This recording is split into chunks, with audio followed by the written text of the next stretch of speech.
Hey guys, this is Jason and Jake here. Just want to talk to you just a little bit. A lot of you guys are maybe getting ready to graduate high school sometime in the next week or so, next couple of weeks.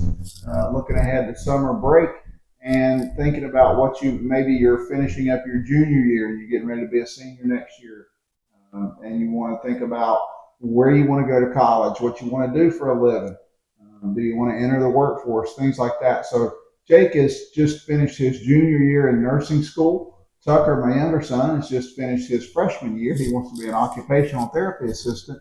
So we just want to talk about maybe some things that have worked well for them and maybe some advice they would give, maybe some things that they wish they had known before they had graduated. So, Jake, I feel like the biggest thing for you was you kind of had an idea of what you wanted to do and you formulated a pretty good plan. You went the community college route. How nice has it been being at a community college, smaller school, being able to see people face to face, things like that? I mean, you honestly can't beat it from my perspective. I mean, I'm still living at home, being able to work. I guess, I don't know if you call it part-time job, full-time job, whatever you want to say, but being able to go to school during the week, work on the weekends, make money. And so far, my education has been totally free. Um, I was lucky enough my freshman year in college, either my freshman or sophomore year, got a bunch of financial federal aid and got some money back to where they were pretty much paying me to go, which was a huge blessing. And that has pretty much covered everything up to this point. But as far as the financial aspect, you can't beat it. And then just being like 10 minutes away from home, 10 minutes away from the school, it's super nice.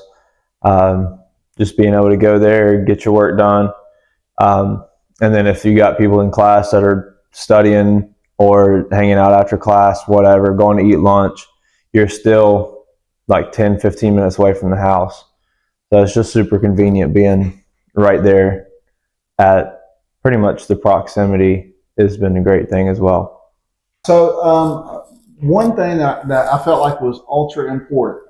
Jake found a student who he had who graduated from the same high school he did, and she was extremely generous. Came over one evening and showed him. Her name was Cassidy Trotter. Showed him how to register for classes, maybe what to look for when he was completing registration and things like that. To me, that was an unbelievable blessing for you, and I cannot recommend that highly enough to all of you graduates. Find somebody who maybe graduated from your same high school, who's going to the college that you're going to.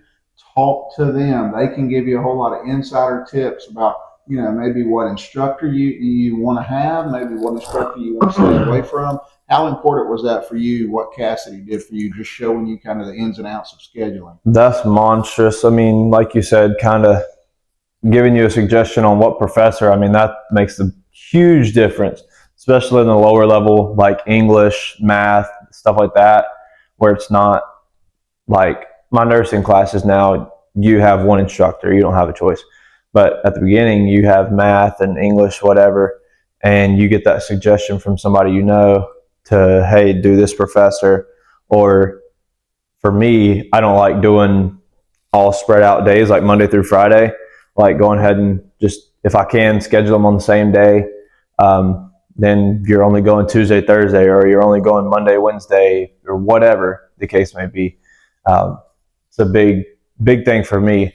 And another thing is the advisors at the community college. I'm sure, I don't know if it's like this at every place, but they're not very helpful.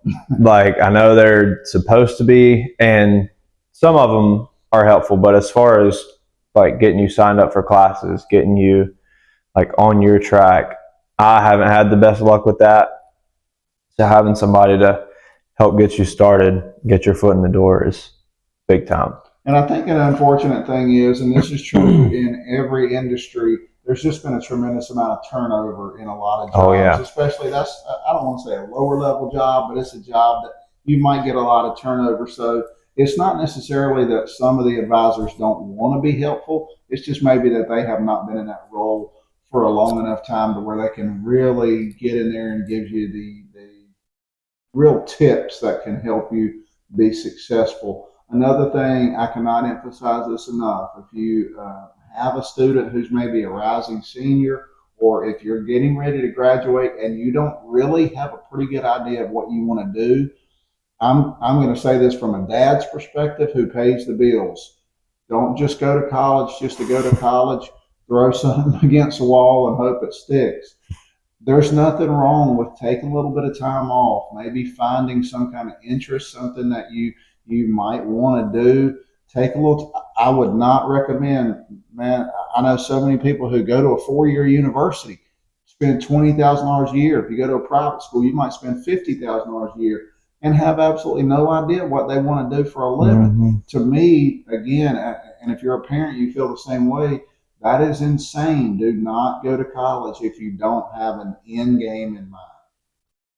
I think the same thing goes for going to college for some degree that you don't plan to use. Yeah. That's another big problem in today's society. Like, you graduate with $100,000 in student loan debt, and you're and you got a liberal arts degree, like, or whatever, gender studies degree.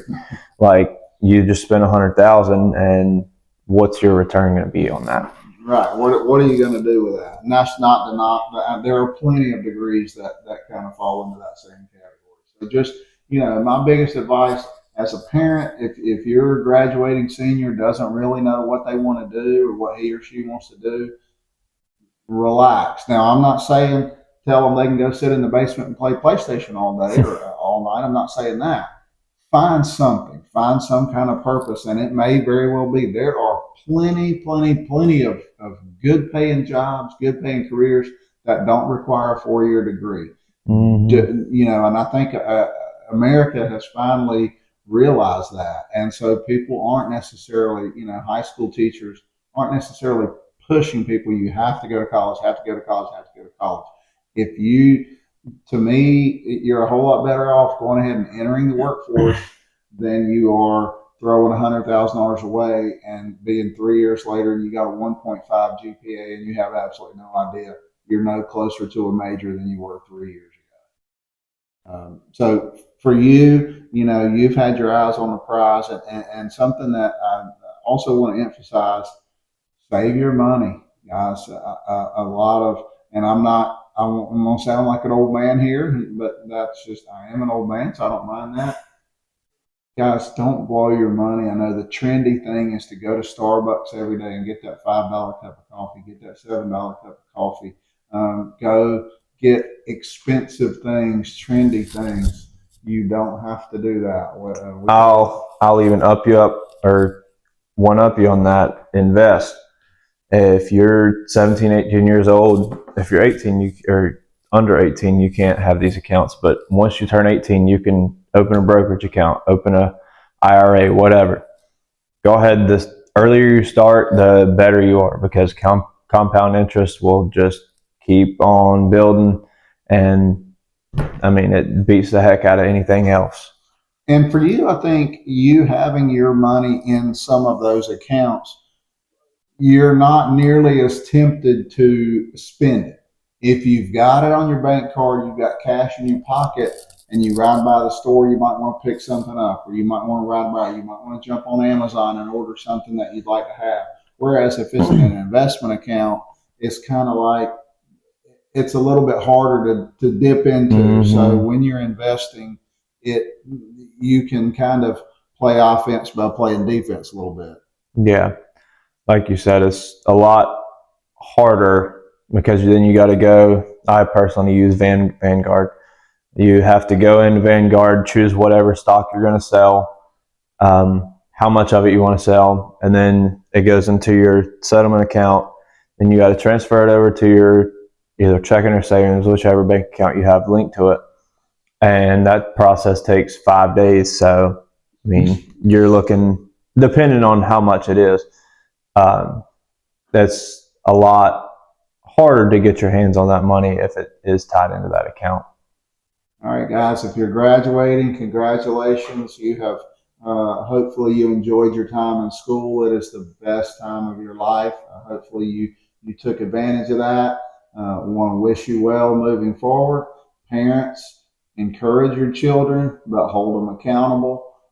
Help them, guide them, make sure you're staying with them, and keeping them on the right track. Until next time, I'm Jason. This is Jake. Have a good night.